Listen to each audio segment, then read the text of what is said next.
Yeah, like I said before, Will Chaffee, and just started in December, so go easy on the questions.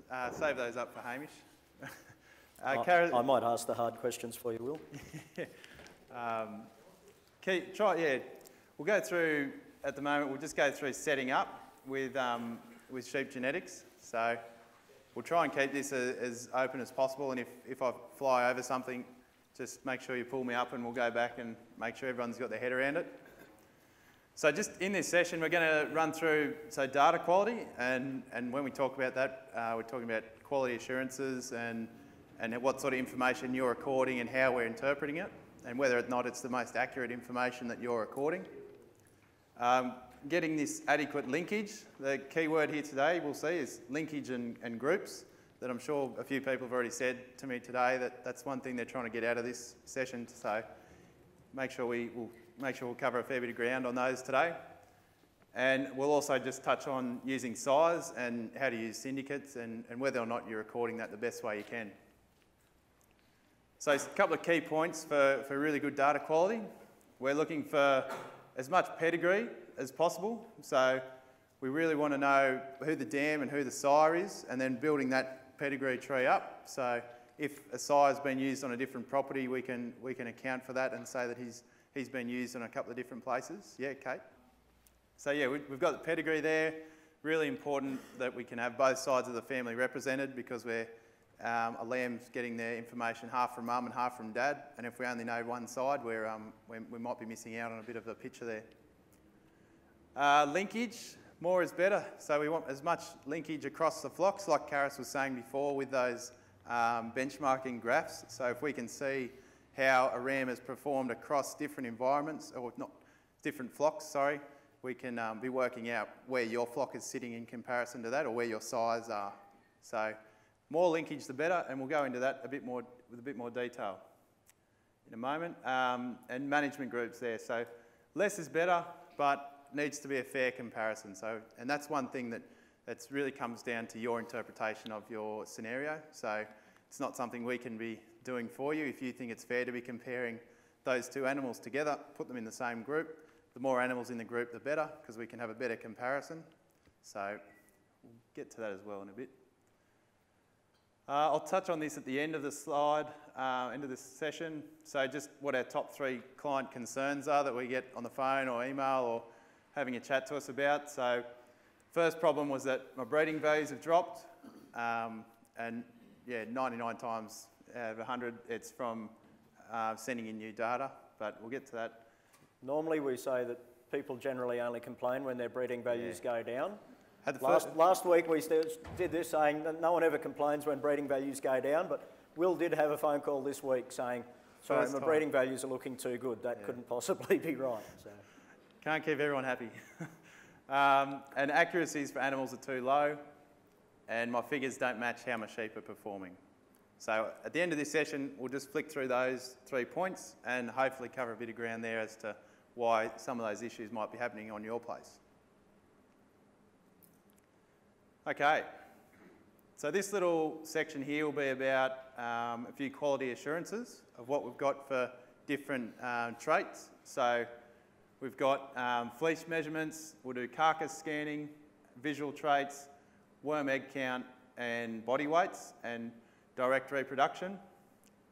So first up, measuring a bit of information, so ranging from a worm egg count through to a body weight. It's a very costly procedure, some of the procedures that we ask you guys to do, and it also uses a lot of labour. So we really want to be making sure that you're going to be doing this at the most effective time and in the most effective way, so we're not wasting any of that money or time that you guys are spending. So keep an ear out for along the way if you're doing any of these processes, if you're doing it the most effective way you can, and maybe there's a better way to do it. So we've got these traits with quality assurances, and the reason that we've got this is so we can account for different environmental effects that are happening on different farms. So we really need to have this minimum standards for data that we're taking in, or otherwise we're opening ourselves up for poor accuracy. Yeah? Is there a bit of a strict criteria or rules or whatever for collecting the data for each trait? I'll go through those in a bit. If I've missed any at the end, just pull me up, but I'll go through those now.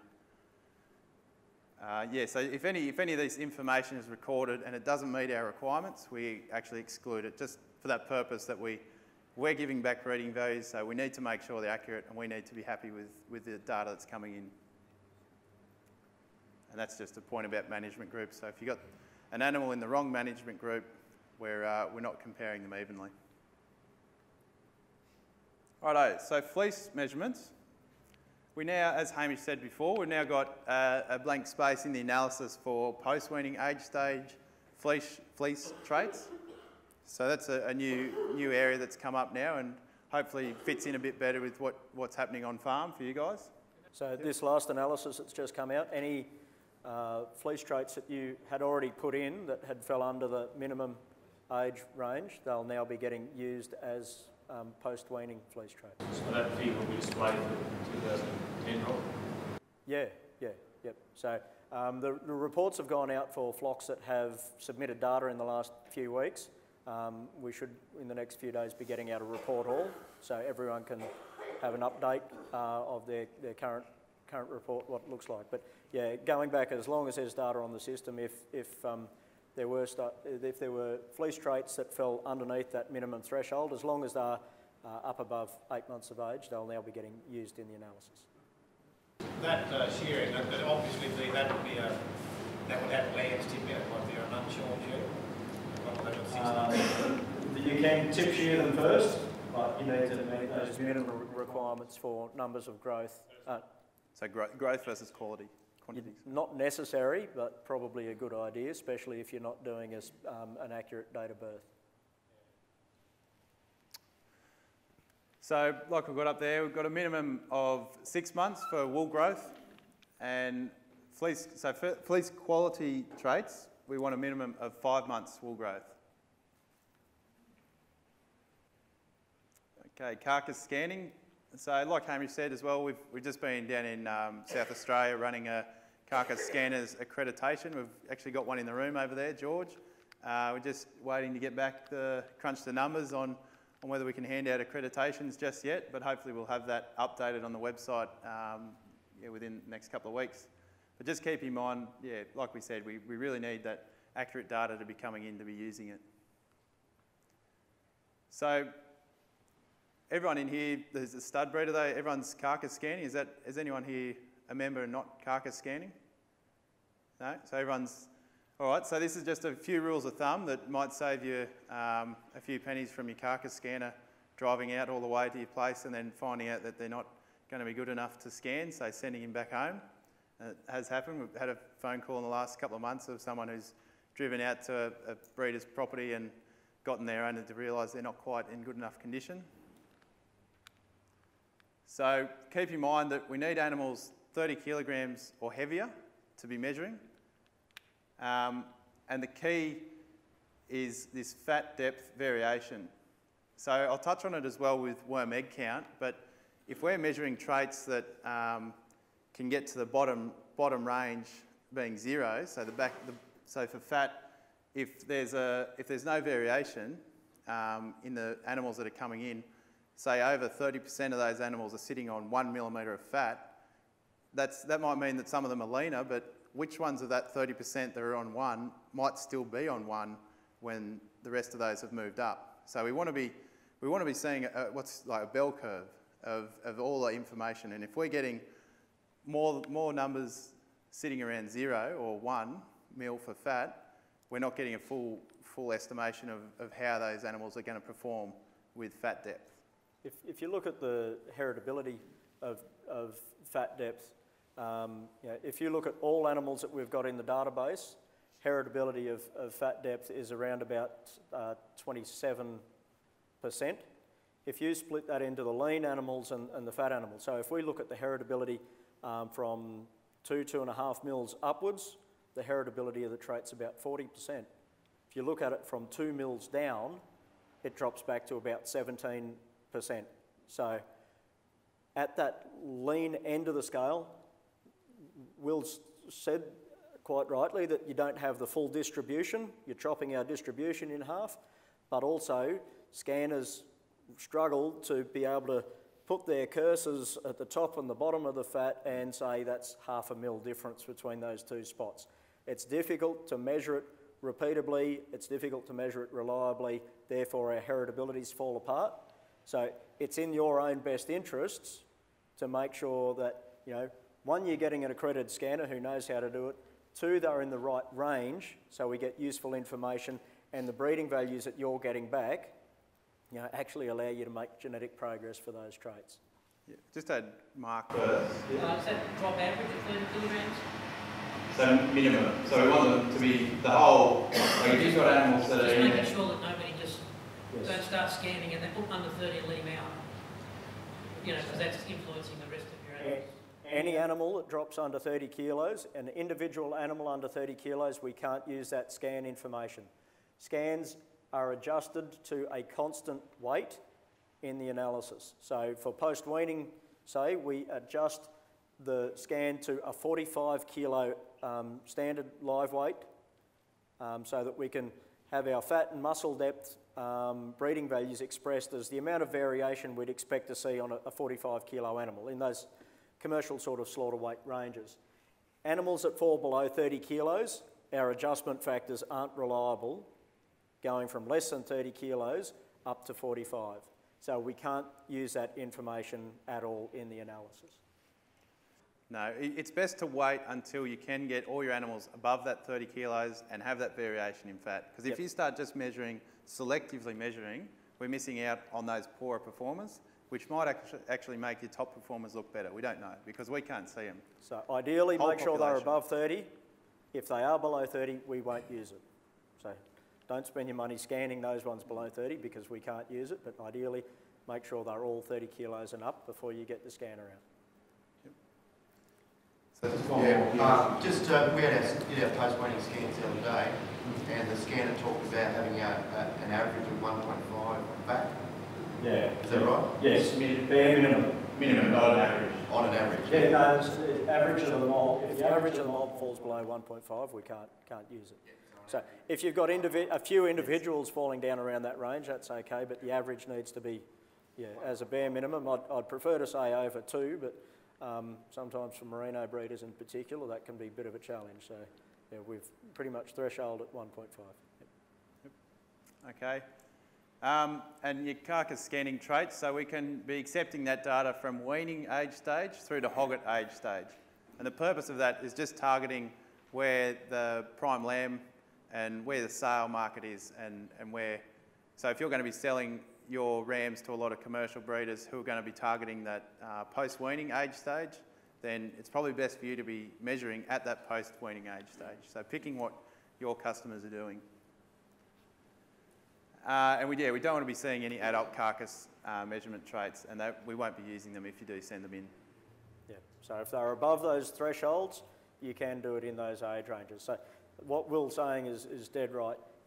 Scan at those sort of age ranges where you're wanting to use that information. So if you're interested in your clients turning them off in that weaning age range with good muscle and good fat, then that's where you should be targeting. If it's a merino guy who's more interested in stuff that's a bit later on in life, target those age ranges that you're specifically interested in. Yep. Okay, so remember, variation in fat depth, a minimum 30 kilos. Moving on, we've also got these visual traits that we have quality assurances for. So if you're recording breech wrinkle, breech cover, bags, it needs to be recorded on an unmuzzled animal. Hopefully everyone's up to speed with that. And in older animals, it must be off shears for storing that breech or body wrinkle or breech cover trait. So you can see it. And dags must be stored prior to clutching following a season break. So these are just, and when we get into printed out, we'll be able to take these home and use them a bit later on, or if you get stuck, feel free to bring us up. A couple more visuals.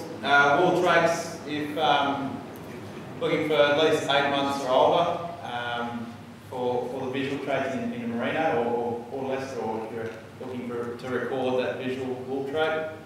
And we need at least 6 months wool growth. And in confirmation traits, we need 4 months older, and face cover, we want 4 months wool growth as well, just to get that full, again, it's along that same track of getting that full bell curve of where the poorer or the side performance are going to be in the top one. Okay, worm egg count. Anyone here recording worm egg count on their block? 1, 2, 3, yep, so there's a few, that's good.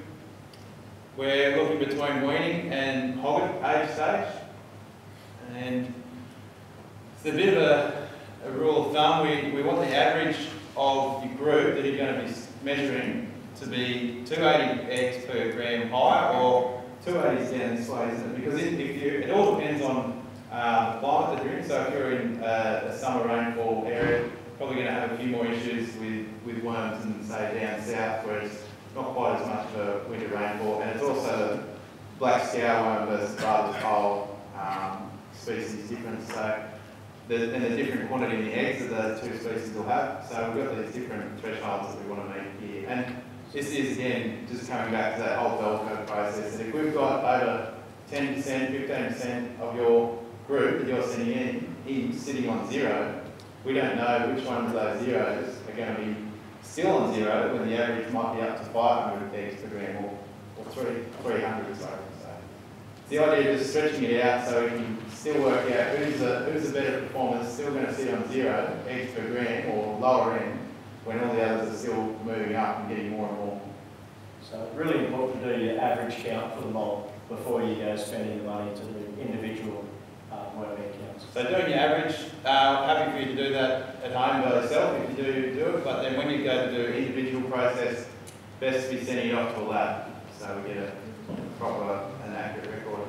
Yeah. That's my question, is it ever going to be possible for individual farmers to do their own wet counts? Yeah, so with the average, we're happy with if you're doing the average by yourself, but yeah, look, and it's in your best interest as well so that you don't have that bias. And it's not cheap, but if you save a bit of time to send it off and get someone else to go through and do 100 worm egg counts or 200 or 300. But yeah, and we're a lot happier with it as well because they actually have their own accreditation system within the labs that we've got listed on the website. They have to check up on themselves X amount of times per count they do. So. And yeah, this is something you really want to be getting right because it's one of those hard to measure traits that if someone's going to turn up to your ram sale, it's not something they can look at the ram and say, oh, he looks like he'll be resistant to worms. So this is one of those traits that you really want to be getting right. Body weights, pretty straightforward this one. We want a curfew or recommended curfew of 4 hours prior to recording.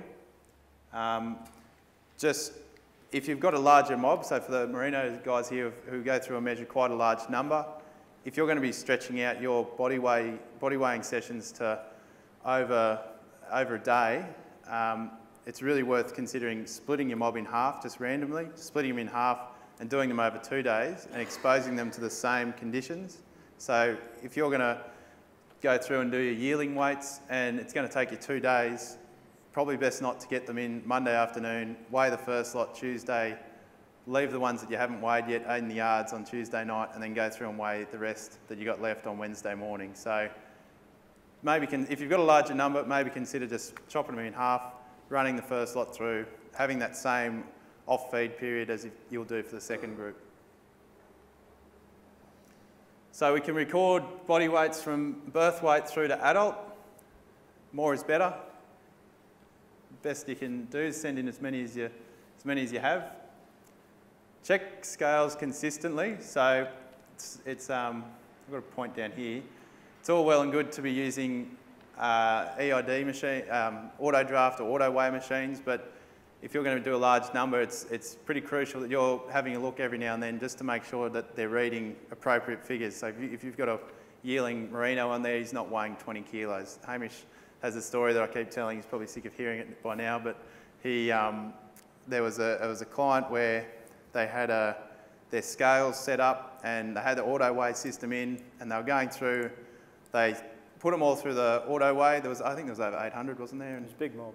Yeah, and so they've gone through, weighed all that many animals, then didn't look at all the data individually, loaded onto their software program, then sent it into us without checking individually, but not that we're trying to get you to do that, but just just the idea of what had happened there, and then they'd got the information back from us, and yeah, they were wondering why their body weights for yearling weight was so low.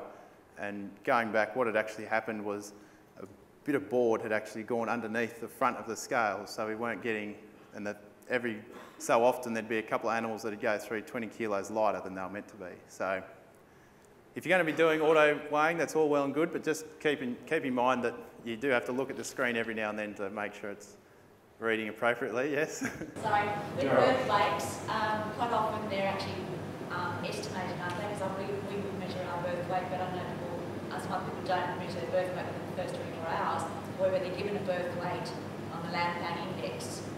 So the breeding value is different to these. This is all information that you're recording. Yeah. So if we're talking birth weights, we want 100 gram intervals, and anything after we're happy with 500 gram, because if you think in proportion, if you've got weighing a lamb that's going to vary between 2 kilos and 8 kilos, say, weighing in half a kilogram intervals is equal to weighing a 50 kilo sheep in 5 kilograms intervals. So more variation, the better. So raw data for birth weight recorded within 0.1 of a kilogram within 24 hours of birth. What you're referring to, I think, is if you see a birth weight breeding value for an animal, that animal might be using its own record, but you can also get a lower accuracy breeding value reporting based on the genetic correlations with later weights and information we know from the pedigree for related animals as well. So if I don't take a birth weight record on this animal, I might still get a mid-parent value, breeding value for that animal that reflects what we know from other individuals that it's related to. Yes, it will be a lower accuracy estimate. It's not going to help you identify animals that are what you'd call curve benders that have got moderate birth weight but really high growth afterwards. It's just going to fit the normal genetic correlation that you would see between those later weights and the birth weight for that animal. And if your birth weight is higher than what the normal is, you're doing quite well there, and it's not quite being correctly represented, but if you're actually lower, you're missing out on a potential to be cut above the other rams that are in the analysis. So it depends how much we know about them. The reportable threshold, in accuracy threshold for traits, is set just a little bit below what you would expect to see if that animal had a record for that trait itself and that record was being used effectively. So if we've picked up enough information to get a similar accuracy from correlated traits and from related animals, then we can still calculate and report a breeding value for that trait. Reproduction, I'll just fly through this because I'm going to spend another half hour, 40 minutes on a mating module later on, which is pretty much incorporating these two sections and just extrapolating them out to go for a bit longer and a bit more detail for you. So they're in there for your notes, but I'll go through the mating module process a bit later on. Linkage. So moving on now to another key area, linkages and groups. So for linkage, we're looking for common size that are used across flock. So going back to that diagram Karis had up before with those the pink squares being ram number 1 that's used across 3 properties, and then you had those rams that are on their own property on those same different properties. So it's just a benchmarking method that we need to use. So we want them to be used in other flocks and used across years as well as across flocks. So just because you used a linked sire last year doesn't mean you linked this year. So keep that in mind. And it's always good to keep an eye out when you're thinking of doing your joinings, just to have an idea and go through and look at which ones you're going to be using from other flocks to get that linkage. So when you're going through and making up your linkage, and I mean, we were talking about this before, it doesn't actually have to be the best ram you can find. We just need something that's been used on another property. It doesn't have to be linked to your best ewes that you've got. We're just looking for a method of comparing how they perform. So, and if you're in merinos, an instance there would be the merino supersize. So animals that have been proven and used on other flocks and on research flocks, that's, we really know a lot about those animals, and if they get to your flock and don't perform as well as what your rams do, then we're going to look at you and say, well, yours are actually better than how these other fellas have gone, and we thought they were pretty good to start with, so yours must be sitting up above them. So for linkage, we want at least 30 progeny from a linked sire per year, or alternatively, we could be looking at 90 progeny from sons of a linked sire. And again, if you're doing syndicates, we want one linked sire per 10 joined, or if you've got a larger scale joining above 10, we want 1 per 10. So this is just demonstrating the across year linkages. Just using this fella here as an example, he's old 39, he's been used in 2009 and didn't get used after that, but yet because we've got these other sires being used across years, so using this one up here, he's been used in 09, 10 and 11, we can actually link this fella up here with this ram here, number 8, because we're going through this linkage process. So we can say, well, he was compared against this ram in 2009, this 39, and then this ram up here, 34, was used across years, and this fella up here was used in 2011, where they crossed over in 2010.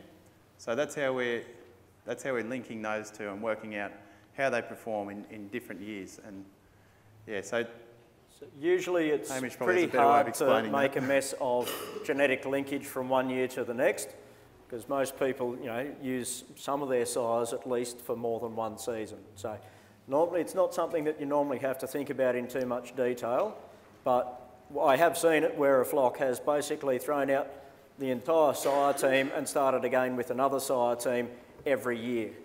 And for us to, look at their genetic progress from one year to the next is just about impossible, because we don't have progeny from those sires being represented across multiple years. So, if there's 1 or 2 or 3 sires that have been used last year and they've been used again this year, then that's giving us genetic linkage across those years within your flock.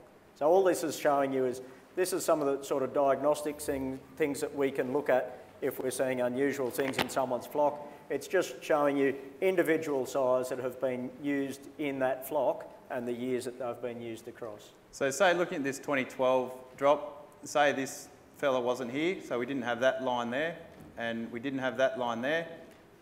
All we're looking at are these 3 sires here, and we can't compare them to how the previous years were. So not something you'll see every day on your side of things, but it's just giving you a bit of an idea for what we look at. And again, another one that you probably don't see every day and shouldn't be too worried about, but this is just a way of explaining what we're looking at when we're doing linkages. So this is then across flock linkage. So this is that second column for sire, is the sire that we're talking about, and showing you, it's removed the specific flocks that it's been used in, but the site shows you which flocks that sire has been used in. So you can see there for 2010, he's been used in 7, it may not be 7, it might just be a couple of different flocks and measured at different stages within those flocks. So been used across several flocks. So, the flock we were just looking at is now linked to these other flocks for those traits because of the number of progeny that have been recorded by that one sire. And so it's a... So does that say there you've got sire progeny? Is that saying that they've got the less than 30 progeny that have been evaluated there? Yep. Yes. Yep, nailed it. So that's the number of progeny. You can then see that the next column is the effective progeny in those analysis groups. So, for some reason they're not all 100% effective. The bottom row shows you, for example, that there's one animal, but there's only one animal in that group. So it's not effective information. As I was saying before, the analysis relies on having comparisons to make between animals that are run under the same conditions. This animal's 5 kilos heavier than the average of the group. One animal in that group, nothing to compare it to, useless information. So although that sire had one animal in that flock in 2011 recorded for weaning weight, there's nothing to compare it to, it's not useful information. So in that case, that particular animal is contributing nothing to the analysis.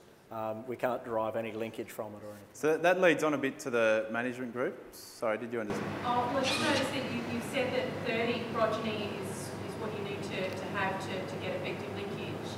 Am I missing that there's some more progeny there? This is just an example of how many animals this animal actually had in various places. Don't forget that we also have, it's a cumulative effect, so there's other sires that are also providing linkage at the same time. So our cumulative number of progeny that are contributing to the linkage analysis for this flock would be much higher than that. Okay. So how do you know if you're linked? So everyone up's real good? How do you know if you're linked? You'll notice the accuracies on your breeding values will be quite high. We've touched on before today that if your accuracies are down low, there's probably something happening there where you're either not recording that particular trait or we're missing that key linkage. Being reported. And it gets reported when you get your email back from either once a year, the report all, or from when you send in information. You'll get a genetic trends file back that looks like this. And down here at the bottom, so this is, I've just pulled this out of here, you'll get a list here of your different traits that you've got and whether or not you're linked. Okay, so this is where it's telling us, okay, for this year drop, are you going to be linked or are you not for certain traits? And it could be something as simple as you're not recording that information, but where you've gotten the rams from is recording it, or you are recording the information, but where you're selling rams to isn't recording it. So it has to be happening on both sides. There's no point in us looking at worm egg count on your place and then looking at where you sold your ram to, and they're not recording it because we can't compare how they perform there. So that shows you that for linkage, we need those genes in common, and we also need to have that trait being measured in your flock and in other flocks as well. So in this case, they're linked for fleece traits, weight, carcass traits, reproduction, but maybe they're not recording worm egg count in this particular flock, or maybe the flocks they're linked to aren't recording it. So in their report, they'll see ASBVs being reported for all of these other traits. We can tell they're ASBVs because they've got an accuracy reported with them. If they were recording worm egg counts, they would have worm egg count breeding value reporting, but it wouldn't have an accuracy figure against them. They're within flock only for their worm egg count breeding values in this particular case. Okay. So if you're not linked, a few simple checkpoints for you to go through and do, and if you think you should be. So have you got your sire IDs right? Are you missing if you get a typo in there and we can't link that to another animal that's been used all over the place, it's just a massive stab in the dark. We need to know that 16-digit ID for that sire that you've used and make sure it's correct. And I'll show you in a sec a few points that you can pick up on if you might have got that wrong. So yeah, check the size of sire to make sure you haven't made an animal up that we don't know about. Make sure you're measuring the trait, I've touched on that, and look at your sire usage. So if you're using that, if you're getting to, say if you're doing worm egg count, but then you get to worm egg count and you've culled all the animals, you get to the point when you're measuring the worm egg count and you've culled all the animals that are from, say, sire 1, and you wanted to find out, or if he was your linked sire even, if he was your linked sire and you've culled all the progeny from him before you get to that point of recording the worm egg count, yeah, we don't have anything to compare him to then. I think that's a really important point for flocks that are fairly new into the analysis, that they've, say, gone and used an AI sire specifically to give them some genetic linkage into other flocks. And they see those lambs and they go, that's not the type of sheep I'm wanting to breed. And they cull all of those lambs before they've recorded any detail for us. They've just culled all of their genetic linkage. Worse still, if they go, well, there's 50 young rams by this particular sire, I'm going to cull the bottom half of them because I really don't like the type. They're just keeping the best half. They've actually biased their genetic linkage. So the average weight for those lambs might have been, say, 30 kilos. They've only told us about the top half of them that are averaging 45 kilos. That makes those progeny look better than the rest of their lambs on average, and they've skewed that genetic linkage. So they could quite easily make the rest of their flock look a little bit worse. I did just recently see that for a flock that we deal with overseas, where they had the bulk of their genetic linkage was being derived from AI lambs. Because they were by AI, They had fed all of those ewes extra before lambing. They'd looked after those AI lambs better than everything else, but then they hadn't recorded that as a management group. So all of their AI lambs are 5, 10, 15 kilos heavier than they would have been otherwise because they were fed more than all the other lambs. So if you think back to that slide that Karis had before with the little pink squares on it, you know, their linkage is now looking like their linkage is being derived from lambs that are heavier than they should be because of that feeding relative to everything else in their flock. It's making the rest of them look a little bit worse. So inappropriate treatment of those link sire progeny has actually made, you know, the average value for their flock look worse than it is. So make sure that, you know, you're recording the progeny of those link sires properly, and the management groups that are recorded with them are appropriate as well. Okay, so we'll go to groups now. We've done management group, we've done linkage, we've done quality assurances, and now we'll just get on to groups. So why are we grouping animals? We want to be comparing them equally, so making sure that they've been treated to the same environment, and like I said before, bigger the group, the better. The more numbers we can see in the group, the better, but they have to be compared equally. So if something's been treated differently, say if a potty lamb, that's quite a popular instance. So if someone's rearing some as rearing their young ram lambs or something, one of their lambs as a potty, it's been treated to a different environment to one that's been out in the back paddock. So we need to be pulling those out and not comparing them in that main group. And yeah, we want to ensure the data is as accurate as possible. When can identify different groups of animals? So from birth time and any point after that, as you go on in measuring traits, or from any age stage you can think of as we move on. So I'll run through a few examples now. In a moment I'll do the examples. So key is to identify animals that have been treated differently prior to that measurement. So we want to know if we're recording a weaning weight, we want to know what group that animal has been run in up until weaning weight. So it doesn't matter what you do after weaning weight, we can sort that out after, but when you're recording a weaning weight or a weaning fleece weight, or sorry, a post-weaning fleece weight, or anything, any sort of trait, it's up until that measurement has been recorded. So we start off with a birth group or a base group, and then after that we use subgroups to split them out based off adverse conditions or if there's any animals treated differently.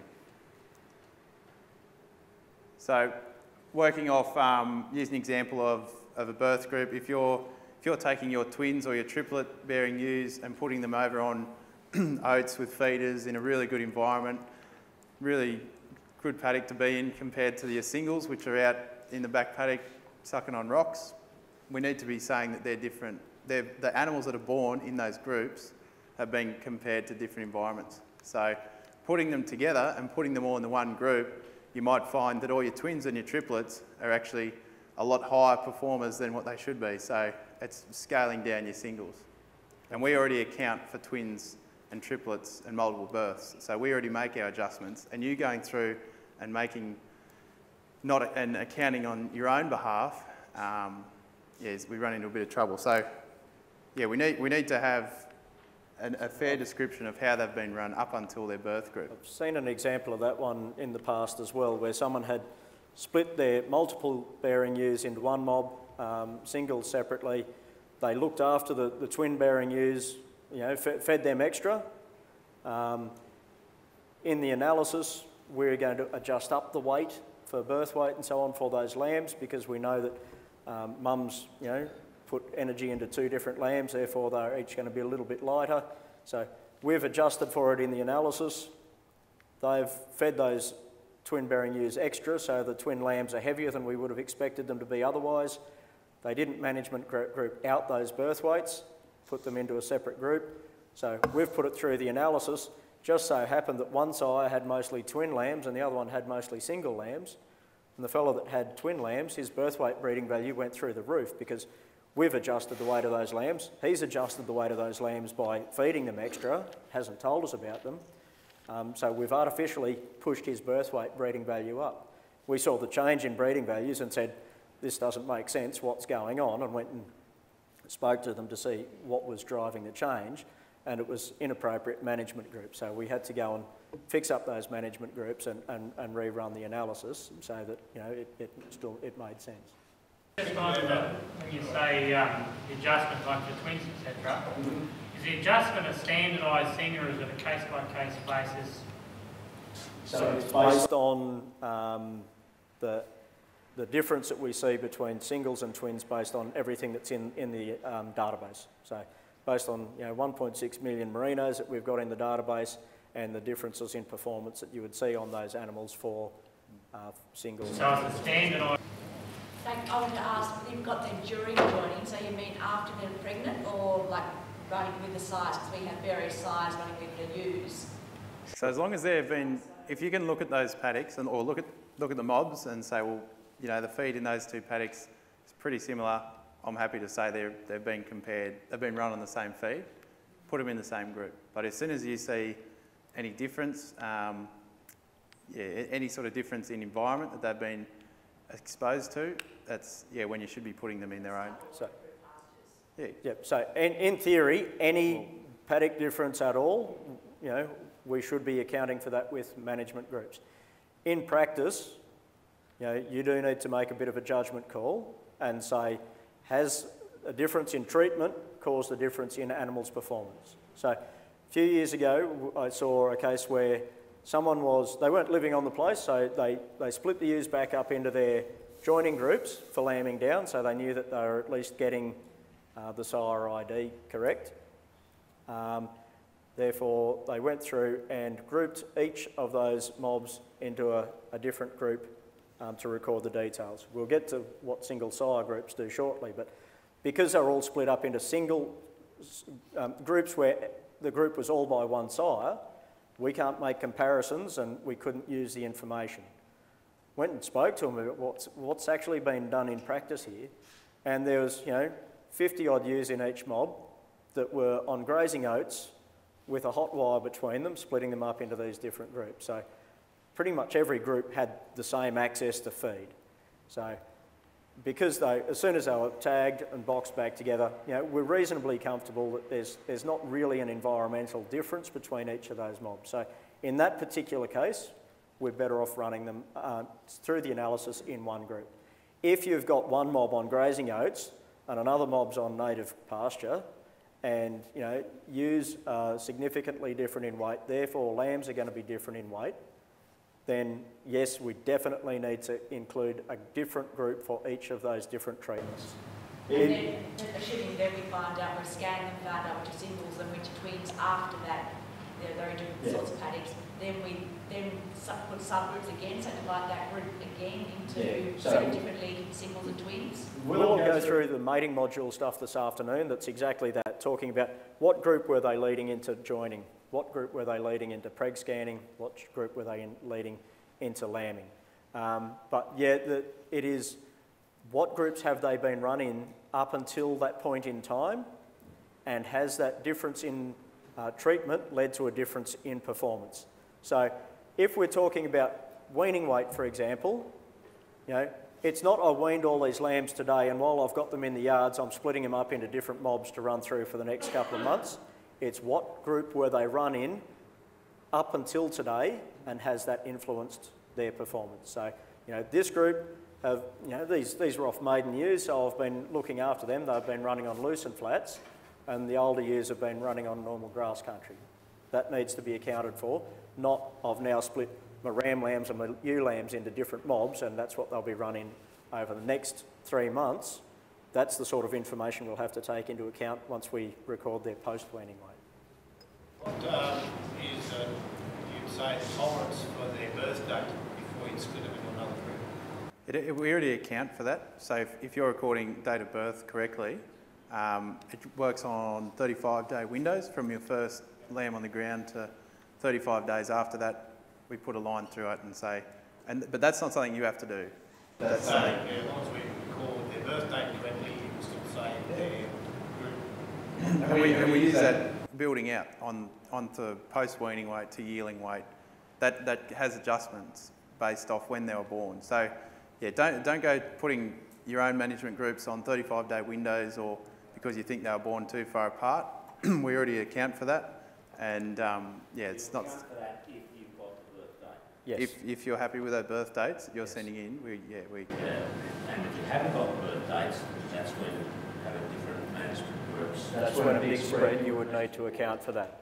So Will's right, the birth weights and weaning weights, we slice them into groups of animals that have been born 35 days apart. After that it goes out to 70 days. If you put in a different management group for animals, they'll split out into different groups for every bit of performance that comes in, from now on. The only time groups get bigger is because of age slicing. So if I've got all of my lambs born in group 1, at weaning we're analysing the ones that have been born within 35 days of each other in the one group. For post-weaning and yearling and so on, that will increase to have animals that have been born within 70 days of each other analysed in the same group. If you go through and put in a group code saying these were the animals born within 30-35 days yourself, that stays that way from now on. Those groups don't get amalgamated at all. So the only reason you would do that is if there has been a significant change in season within that time frame. So if within that 35-day window we went from the season break was late, the first half of lambing, they were lambing down on pretty much bare dirt. The second half, we've had a good break in the season, feed's kicked away, our late lambs are significantly heavier because of that extra green feed, then that might be something you need to split up yourself. But typically, if there's not a lot of change in season or anything, we'll just split them on 35 days of each other. Okay. All right, so you've got your management group, your main base group that your animals were born in, and then after that we've got these subgroups happening. So for the different age stages, so weaning, early post-weaning, yearling, hogget. And then we've got adult after that now. So first thing to consider when putting together or considering management groups. So two things should be in the back of your mind when you're thinking about management groups and how effective your data is going to be. First thing should be via pedigree, so whether you're getting that linkage. This is just a bit of I'll fly through this because I'm getting in trouble for going too long. This is just an example to say that we've got this sire down here, I think it was Jack, yeah, Jack. So Jack's got 20 ewes that he's been mated to in this mob, but we can actually compare him with this mob over here because of the linkage that he's got across the different management groups that you might have.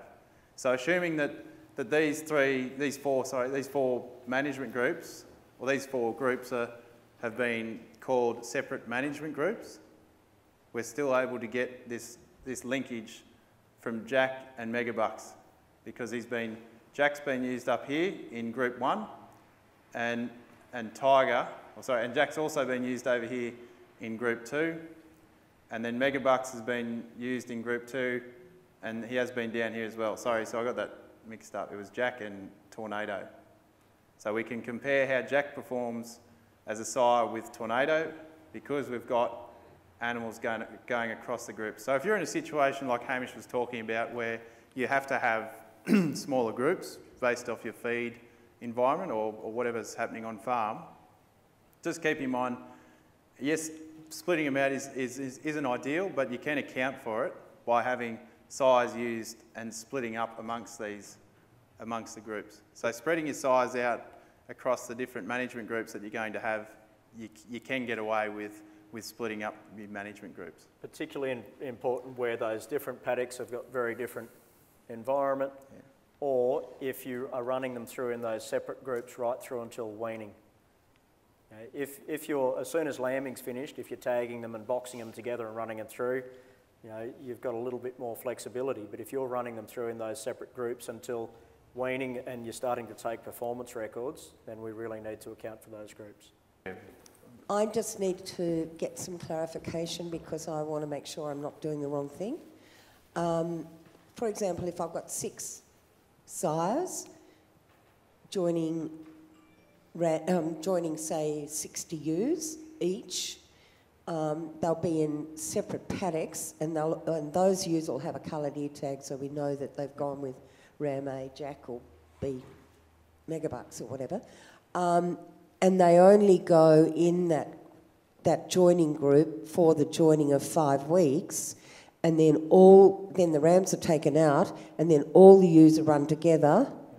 So yeah, it's pretty common practice that. So is that wrong? No. If you're happy with the groups that you're splitting, the paddocks that you're splitting your ewes up into, if you're happy to go to... They're similar feed? Yep. So if you're happy, again, it's something that we can't make the call on for. This is something you have to do. But if you're happy that comparing a ewe that's been run in your first paddock versus your 6th one, and they're all being given equal opportunity, then call them the same group. And especially if you're putting them back, Hamish. So that's joining. What happens at lambing?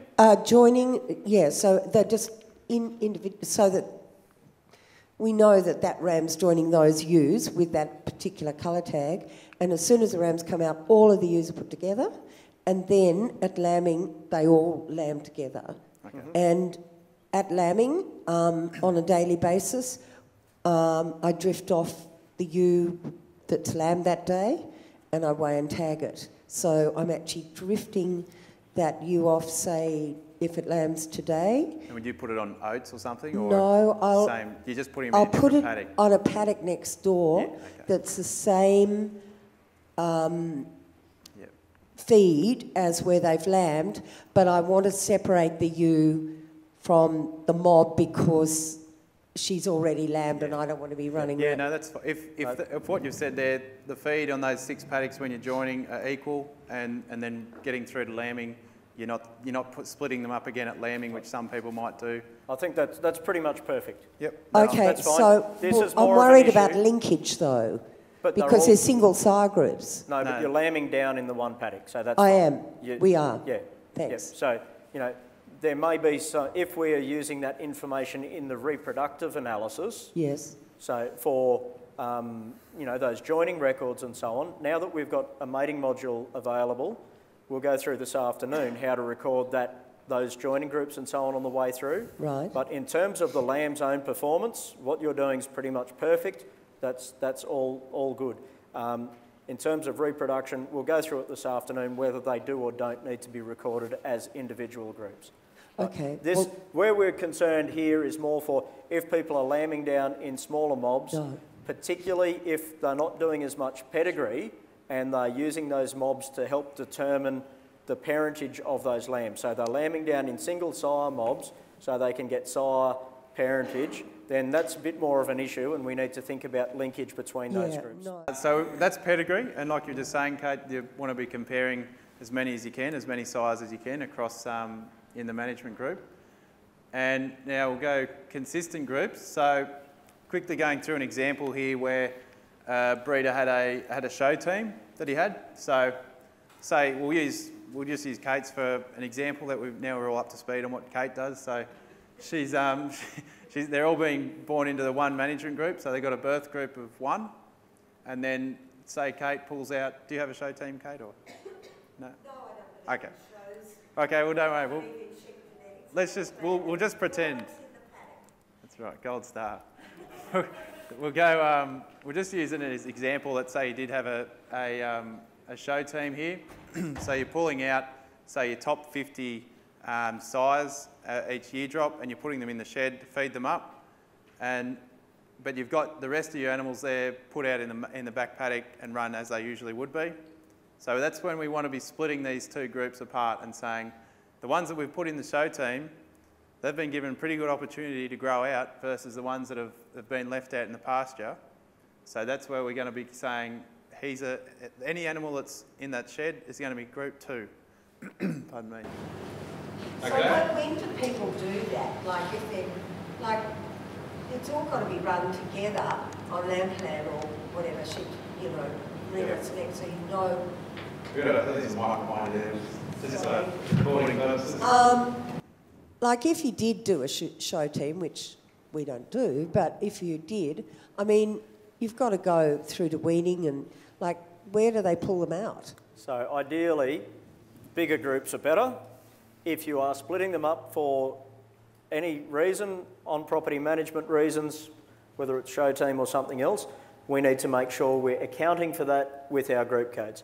Ideally, if you are going to split them up for any reason, take as many measurements as you can before you split them into different groups. So in this case, it would be great to get a weaning weight while all still run as one mob, right, and then split them into your show team. But the next weight that comes through, say at post-weaning in this case, we need to make sure that the ones that have had the normal treatment are group 1 and the ones that have been treated differently are group 2. So we can account for the fact that they're different because they've had different feed availability. Okay, well, I just want to ask very quickly, and I'm sorry to be taking so long. I've just, this last few days, gone through the 1-year-olds and assessed them on their breeding values and on their visual things. And so I've said these ones are going to be reserves and potential sires, and they're now a year old, but they've all been run in the one group until now, and they're still going to be run until we have the ram sale, so that they're not like the potential sires, and they're still going to be run together with the sale animals, and even ones that aren't going in the sale that might be just a private sale for a slightly cheaper animal. So they're all together, but then after the ram sale, I'll take those, hopefully we'll have sold those rams, and only the sires and the reserves will still be. So when they're a year old, I mean, do you have to do different... So just because... Do you change your management group? Just because you've told them they're not as pretty as the others, you know, they might get upset about it, but it's not going to influence their performance. So we're still analysing them together under the one group code. Okay. If you've split them into different groups, treated them differently, there's more performance that comes in after that. Right. That next performance would need to be grouped out.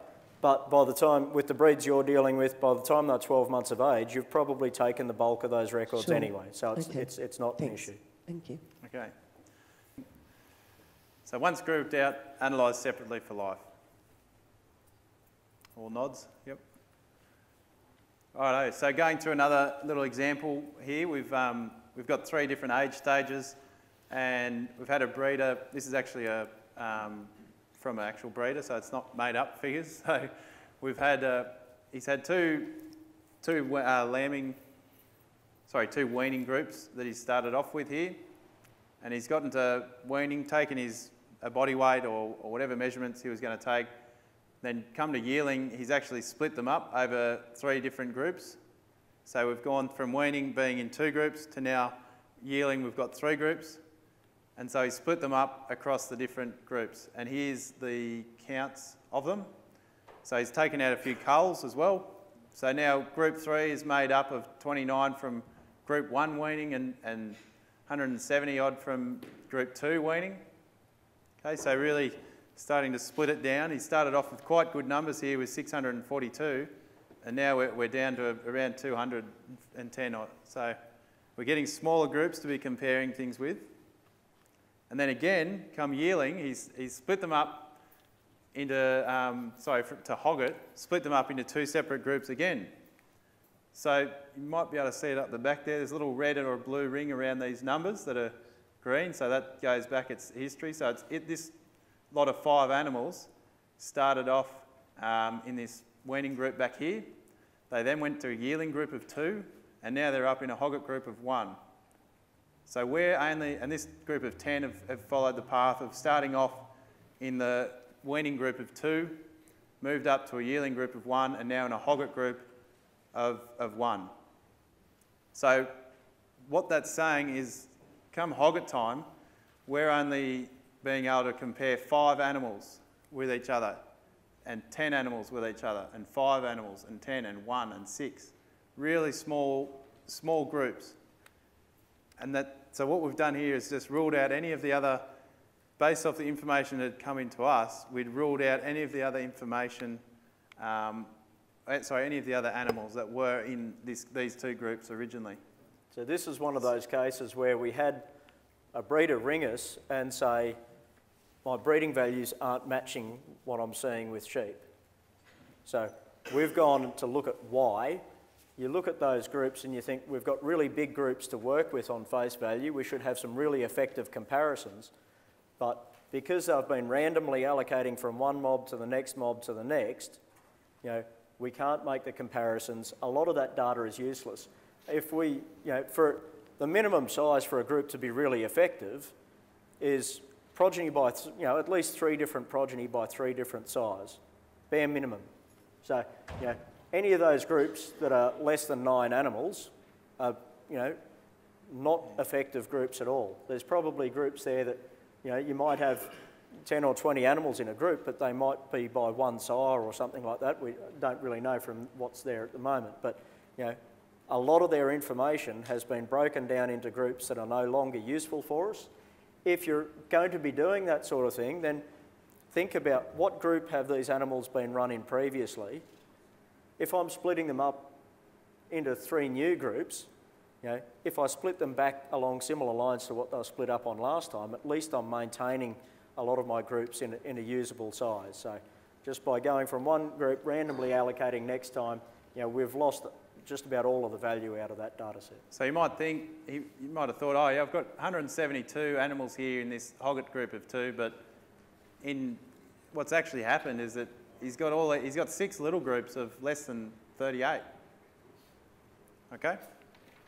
Everyone, any queries about that yet? The drop down in numbers from when he weaned to yearling, so he's actually done all his yearling weights, fleece testing before he's done that cull?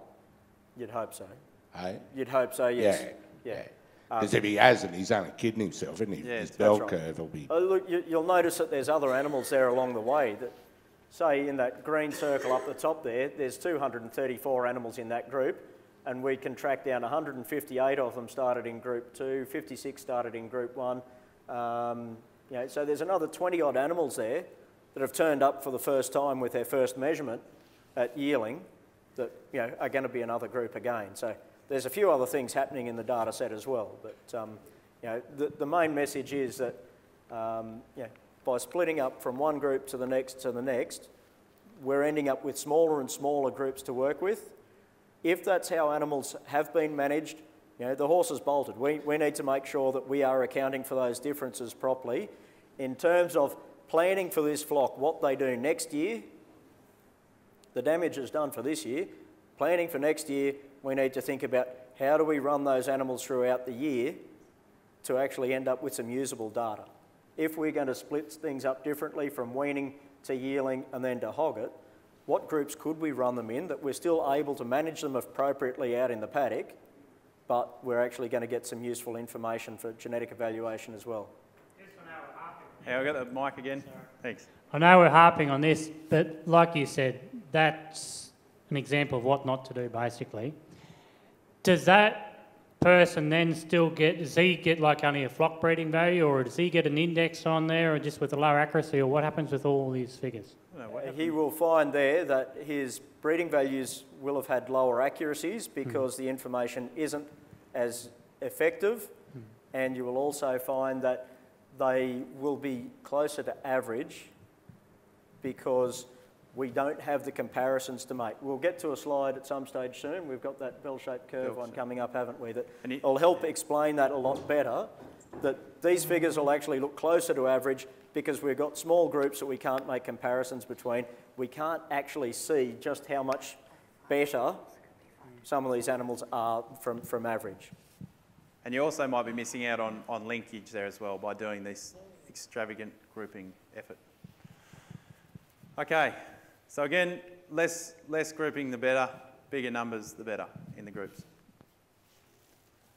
Single size, I think we've touched on this quite well before with Kate's example. Sheep genetics separate. Yeah, so as long as you're happy that the paddocks are equal, run them in the same group. As soon as you see any difference there, one mob figures out how to get into the oats next door. For a couple of weeks there, you might be worth looking at putting them in their own group. Okay? So yeah, single sire management groups should be avoided, but if you can account for that properly with management groups, we're happy to work with you there. Just briefly, in summary, going back to what we're talking about with those quality assurances. Again, this was just for a handout purpose. You've got your fleece weights, where we're looking between post-weaning and adult. Requires 6 months wool growth trait. I might skip over that because I'm running a bit over, but you've got that there in front of you if you want to have a look at that later. Syndicates. Anyone here doing syndicates? There should be a few hands coming up. Yep. So we've got a few syndicates happening. So we should be looking for no more than 30% of your flock being used with syndicate sire joinings. Need to look at the following options. So single sire program only in Merino Select. Sorry, I've gone a bit off track here. So, obviously the gold standard for genetic evaluation is that we know the pedigree of an animal.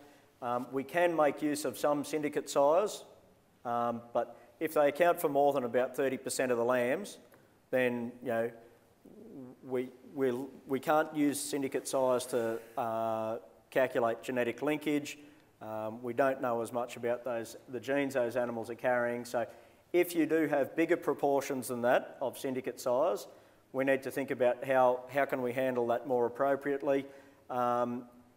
Maybe we're better off splitting the mob so that any nucleus sort of stuff that you do know sires of, we put through Merino Selects and you get across flock breeding values for, and the syndicate sire stuff, multiplier sort of stuff, we end up with ram power indexes for, or we go down the road of just a within flock analysis because we can't identify enough linkage and so on. There's some other options, I guess, for, say, using DNA parentage to try and get some more parentage information on those syndicate-side lambs. So if you're within 30 or 40% at the most of the lambs by syndicates, we can make use of that information. If you've got a bigger proportion, we need to think about a few other strategies, what we can do to effectively use the information from your flock. If you've got a syndicate of rams that are all half brothers to a sire, yes, and that sire is a well-linked sire through the industry, does that, can that affect the accuracy of those syndicate progeny? Sure. So if we do know that the ID of all of the rams that have gone into the syndicate, then we need to get a named syndicate recorded and get the ID of those animals in. Even if they are relatives, having animals with similar breeding values is probably a good starting point for that syndicate. So if they are relatives, we used to work on sibling syndicates and so on. I think it's a better option still to record the specific IDs of the rams that have gone into that paddock and still use it as a named syndicate, so we can actually pick up the individual ram's own breeding values, and then your starting point is the average of those breeding values. Make sure that there's not more than 10 of them in the group. The fewer sires in that syndicate, the better really, the more useful information we can actually get out of it. So is there you able to do that master? So you still need to send in a list. You put into your computer program whatever it is that, so it's my breed, flock code, the year prior to that lamb drop, syndicate, NAM 001 or whatever for the first name syndicate. Yeah, then you email through. You send in a separate list telling us NAM, name syndicate, number one for that year is comprised of this list of IDs. Okay. So this is just an example of saying that when you're running your single sire, so given a merino example where you're running your single sire join ewes with your syndicates, there's relatively low linkage happening there for you. So we're not able, when you've got that many of your flock in that management group being called a syndicate, and there's only quite a small proportion that's in that same group single side, we're not really able to use that very well. Whereas if we go to running them separately, it's actually, you're going to get more out of being able to put them in their own group and record them that way. Okay, so there's more benefit in you for doing it this way, putting a fence down the line and putting them in a different paddock. You get more out of it doing that than just having them in. It's more how we analyse them. So those single sire mates, yes, we can calculate ASBVs for them. So on that next slide, it's just suggesting that, within flock analysis for those syndicates or ram power for those syndicates, rather than trying to compare them all in one go, because we'll just swamp all of that data with information we don't know, animals we don't know enough information about. And yeah, the other alternative of bringing up some of your syndicate side ewes into your singles is an option, but yeah, not as good as this previous slide of ideal. Okay. How are we going for time? Am I going way? That's all right. Righto. So this is what we've already started talking about in terms of recording the whole mob. So if we've got a flock, if we've got a mob, say, where the average performance is 45 kilos, let me just quickly run through that one, Will. Just keep it moving. You know, the heaviest animal in that mob might be 6 kilos heavier in the group, so we're calculating that breeding value based on that 6 kilo difference. If you're only going to keep the top, you know, whatever % of them as rams, you know, and you're only going to tell us about those top rams instead of the whole mob, we've only got 49 kilo, well, we've got a mob that averages 49 kilos, but that top ram, instead of looking 6 kilos better than the average, looks 2 kilos better than the average. When we use that deviation to calculate a breeding value, in your simplest form, a breeding value is that deviation multiplied by the heritability. So if I've got a trait that's 25% heritable, 6 kilo deviation, that'd be a 1.5 kilo EBV, estimated breeding value of 1.5 kilos. In the bottom case, 0.25% heritability multiplied by the deviation. How good's my maths at the moment? We've got a breeding value that's 0.5 of a kilo. So we actually need the full range so that we can see just how superior some of these animals are. If you give us a biased group or a subset, we don't have the full range to work with. Having relatives information and information for correlated traits will obviously help. But if we don't have the full spread, we can't do the same job. If you don't want to pay for those lower grade animals, still put them into the analysis, but you can put them in as culls or commercials, so CO or CU in the ID. You don't see breeding values for those animals. You don't get charged for them, but we've got the full spread to work with. Are we nearly there, Will, do you reckon? Or? Righto. Thanks, Hamish. Yeah, so like Hamish was just saying, there is an alternative approach where you can record like with a tag, so calling them commercials or culls. You won't actually get breeding values back, but they're helping paint that picture of how that sire performs. Alternatively, if you do have to get rid of animals for management purposes, you can just record all the females. So because we're going to have linkage there from the half sibs, so you're going to have sires that have thrown males and females. So if you wanted to get rid of your males because you can't run them on the place anymore, you can be recording those females for information. So you could cull 25% of your males or something and still get quite reliable breeding values if you are recording all of the female progeny. Okay. So again, any problems or any queries about management groups or linkages, make sure you have a chat to Karis or myself today, or feel free to ring us up. Very happy to work with you there, and that's what we're here for. Do I have time to go over these three, you reckon? Well, I think we've obviously talked about each of those things. Why have people's breeding values dropped? Usually it's because of new information that's come in. It may not have been grouped appropriately. Accuracies, depends how much information we've got there, how well it's being used in the analysis, and the figures don't match your sheep. So it might be linkage, it might be inappropriate management grouping. So if you've got some of those concerns, please talk to us. We can look at the diagnostics for animals, see exactly what's being used in the analysis and how, and answer those sort of questions. Okay, so if everyone's happy with that, I think we're pretty right. So like Hamish was just saying, we do have these tools in our office up there to go through and work out a few problems if there are size or ewes, or you're not happy with how your sheep look compared to your breeding values. There might be something else happening there that you might have missed. So we've got the tools there to go through it. Okay, thanks.